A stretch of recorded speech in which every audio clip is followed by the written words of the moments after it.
अगर मैं आपसे सवाल पूछूं कि 90 की उम्र तक आप अपने आप को कहां देखते हो, तो शायद आप लोगों का जवाब यही होगा कि या तो चारपाई पे या चार कंधों पे। लेकिन पटियाला पंजाब की मान कौर जी ने अपना एथलेटिक करियर 93 साल की उम्र में शुरू किया। सुबह सुबह 6 बजे उठकर 20 किलोमीटर दौड़ लगाना, और वो भी उस उम्र में, काबिले तारीफ था। और उसके बाद उन्होंने हिंदुस्तान को 100 मीटर रेस में, 200 मीटर रेस में, 400 मीटर रेस में और जेवलिन थ्रो में ना सिर्फ रिप्रेजेंट किया बल्कि गोल्ड मेडल तक जीत के दिए। और आज हम उन्हें चंडीगढ़ का चमत्कार भी कहते हैं, और आज वो फिट इंडिया कैंपेन से जुड़ी हुई भी हैं। अपने जज्बे से हिंदुस्तान का नाम रोशन करने वाली मान कौर जी को मैं सलाम करता हूं। आप लोगों ने सड़कों पर चलने वाली ई बाइक या फिर साइकिल तो देखी होगी, चलाया भी होगा, लेकिन क्या आप लोगों ने कभी ऐसी ई बाइक सुनी है या फिर देखी है जो कि पानी पर चलती हो? जैसा आपका भी रिएक्शन है वैसा मेरा भी था, लेकिन यह बात सच है। रशिया ने एक ऐसी ई बाइक बना ली है जो कि पानी पर चलती है। एक्चुअली वो कार्बन फाइबर से बनी है, इसलिए बहुत ज्यादा हल्की है और इसमें एक छोटा सा इंजन लगाया गया है जिससे पैडलिंग बहुत ज्यादा स्मूथ हो जाती है, और उसके बाद आप इसे पानी में बहुत तेजी से चला सकते हो। और इसे हाइड्रोफोइल ई बाइक भी कहते हैं। आई एम तो सो एक्साइटेड, जिस दिन मुझे ई बाइक दिखी मैं उसे जरूर ट्राई करूंगा। लेकिन क्या आप लोगों को ये ई बाइक दिखेगी तो आप ट्राई करना पसंद करोगे? चैट सेक्शन में लिखना मत भूलिएगा। एक बार रतन टाटा अपने सहयोगियों के साथ जर्मनी के एक होटल में खाना खाने गए। उनके सहयोगियों ने वहां पर थोड़ा ज्यादा खाना ऑर्डर कर दिया था। खाना सबने खा लिया था, लेकिन फिर भी टेबल पे 1/3 खाना बचा रह गया। जब वो पेमेंट करके जाने लगे तो एक बूढ़ी औरत ने उनसे कहा कि हम आपसे बहुत नाराज हैं क्योंकि आपने खाना बर्बाद किया है। इस पर उनके सहयोगियों ने कहा कि हमने खाने का पूरा पेमेंट किया है, आप कौन होते हो कहने वाले। इस बात से गुस्सा होकर उसने एक जर्मनी के एक ऑफिसर को कॉल लगा दिया। वहां पर जब ऑफिसर आया और उसने जब पूरी बात सुनी तो उसने 50 यूरो का जुर्माना ठोकते हुए कहा कि खाना उतना ही ऑर्डर करो जितना खाया जाए।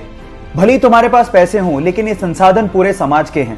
गाइस, आज भी हिंदुस्तान में हर दिन 40% खाना वेस्ट किया जाता है, और यह भी एक सच्चाई है कि हर दिन 19 करोड़ लोग बिना खाना खाए सोते हैं। इसीलिए खाने को बर्बाद मत करो, क्योंकि जो खाना बर्बाद कर रहे हो वो बहुत लोगों को नसीब तक नहीं होता। आज की सुपर फास्ट लाइफ में टाइम की बहुत कीमत है, लेकिन जब यही टाइम ट्रैफिक जैम में खराब होता है तो सच बता रहा हूं, बुरा भी बहुत लगता है। लेकिन अब इसी प्रॉब्लम से निजात दिलाने के लिए आगे एक नई टेक्नोलॉजी जिसका नाम है हाइपर लूप टेक्नोलॉजी, जिसमें हम लोग स्टील के वैक्यूम ट्यूब्स में कैप्सूल जैसे छोटे छोटे पोर्ट्स में 1200 किलोमीटर पर आवर की रफ्तार से एक जगह से दूसरी जगह ट्रैवल कर पाएंगे।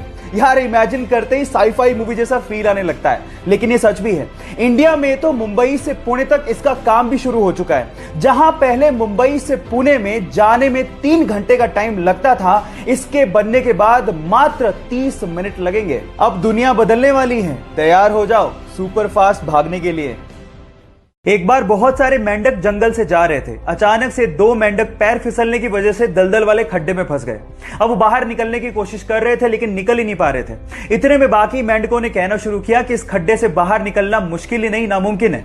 यह सुनकर तो एक मेंढक हिम्मत ही हार गया और दलदल में फंसकर उसने अपनी जान गंवा दी। लेकिन दूसरे मेंढक ने हिम्मत नहीं हारी, वो कोशिश करता रहा और फाइनली उस खड्डे से बाहर निकल गया। इतने में बाकी मेंढकों ने उससे पूछा कि तुमने क्या हमारी आवाज नहीं सुनी थी, तुम कैसे बाहर आ गए? तो उसने कहा कि मुझे अच्छे से सुनाई नहीं देता, मुझे तो गहरे खड्डे में यह लग रहा था कि आप लोग मुझे प्रोत्साहित कर रहे हो, इस वजह से मैं बाहर आ गया। अब गाइस, यहां सीखने लायक बात यह है कि तुम ये काम नहीं कर सकते, इसको देखने के 2 नजरिए हैं। पहला, मैं ये काम नहीं कर सकता इसलिए हिम्मत हार के बैठ जाऊं। लेकिन दूसरा, ऐसा क्या काम है जो मैं नहीं कर सकता? नजरिया बदलिए, जिंदगी अपने आप बदल जाएगी।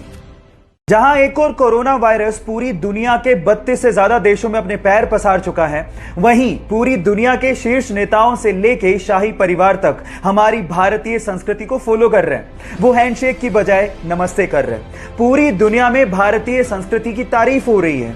इसमें अमेरिका के राष्ट्रपति, फ्रांस के राष्ट्रपति, इजराइल के प्रधानमंत्री, जर्मनी की चांसलर से लेके ब्रिटेन का शाही परिवार शामिल है। और सबका यही कहना है कि अगर हमें कोरोना वायरस से जंग जीतनी है तो इसमें भारत का नमस्ते एक बहुत बड़ा हथियार साबित हो सकता है। हमें गर्व है अपने भारतीय होने पर और भारतीय संस्कृति पर, तो इसीलिए करो ना नमस्ते।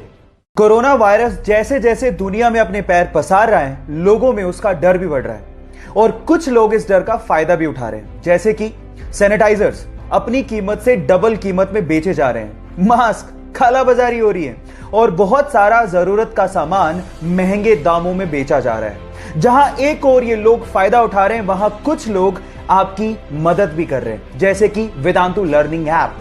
गाइस, पढ़ना जरूरी है, बाहर जा नहीं सकते, तो इसका पूरा ध्यान वेदांतु ने रखा है। वेदांतु ने क्लास 1 से लेकर क्लास 12 तक अपने सारे लेक्चर्स और live sessions free of cost कर दिए हैं। बहुत बड़ी बात है। अब पढ़ाई का डर नहीं, वेदांतु लर्निंग ऐप कर लिया है मैंने डाउनलोड, अब कोई फिक्र नहीं।